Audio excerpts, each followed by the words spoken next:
But first, Roger begins with a sequel to a very popular disaster film. It's called Beyond the Poseidon Adventure. Well, one of the big trends again this summer is the old reliable sequel like Rocky II or Airport 79, which the producers of big box office hits try to strike it rich twice with the same formula. And that is certainly the case with Beyond the Poseidon Adventure, which begins the morning after the original Poseidon Adventure and retraces the very same ground. In fact, I think they retrace the very same sets. After the stars of the last movie have been rescued by helicopter, a tugboat captain, played by Michael Caine, comes aboard the capsized ocean liner, hoping for valuable salvage. But he discovers a new group of survivors. They were overlooked by the last movie, and he tries to lead them to safety. Ladies, do you think you can jump this? When I was in the Girl Scout, I once won a medal for the running broad jump. How many tries they give you? Best of 3?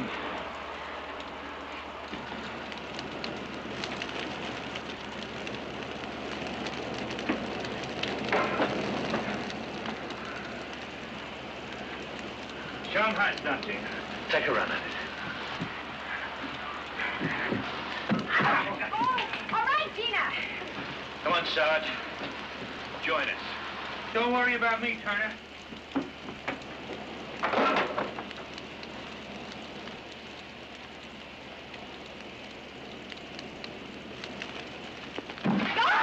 Oh, God, hold me, please. Oh, brother.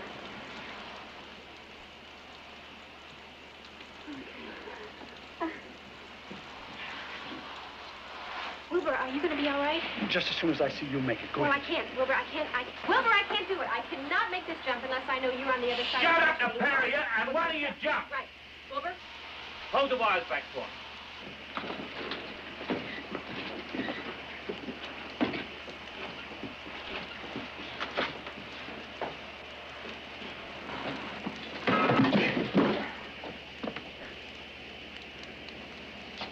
You know, I have the shortest legs of any of us. Shut up and come Right, on! okay, here I come. Are you ready? Yes. Okay. Oh! The movie's a who's who of Hollywood stars who somehow were not included in the original Poseidon Adventure. We keeping count there, leaping into Michael Caine's arms. There were Sally Field, she was kind of cute, I thought, and Shirley Jones and Carl Malden and Shirley Knight and Peter Boyle and Jack Warden and Slim Pickens, and that's not even counting Telly Savalas. The formula is the same as last time. The survivors make their way through the capsized ship. They leap across chasms and dodge explosions and climb up the down staircase. And in this scene, they're trying to swim to safety.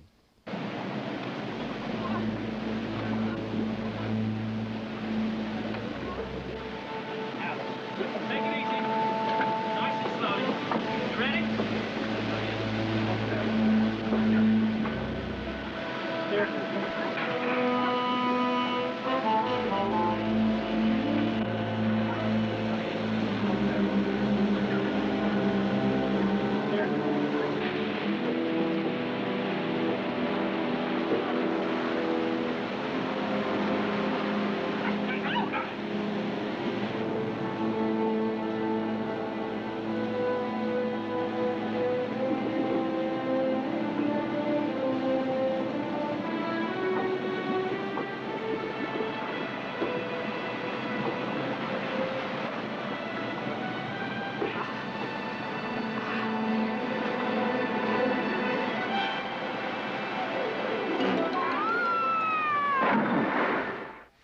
The characters change, the situations remain the same. I think in the last movie it was Shelley Winters who had to swim for her life.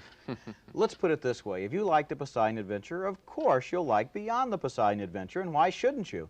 It's the same movie. Michael Caine does a fairly good job of holding the action together, and there are the usual special effects and dire straits, and at the end the Poseidon explodes. Now that means there can't be another sequel, and I call that a happy ending. Yes, yes, it is a happy ending. But I'm going to challenge you on one point. You said if you like the original, you like this one. Yeah. I don't think so.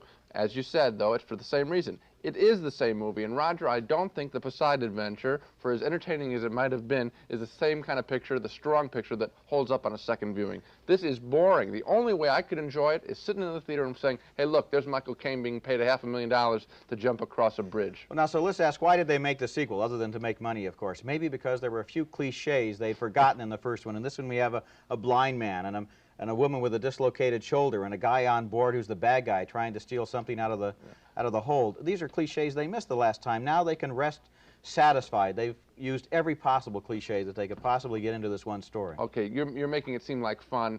It was boring to me. I really want to stress that. I wouldn't recommend it to anybody. I don't want to make it sound like too much fun either. Okay. Neither Roger nor I thought the sequel Beyond the Poseidon Adventure held water. That's why there's a no next to both of our names. We can't recommend you see it. The film is rated PG.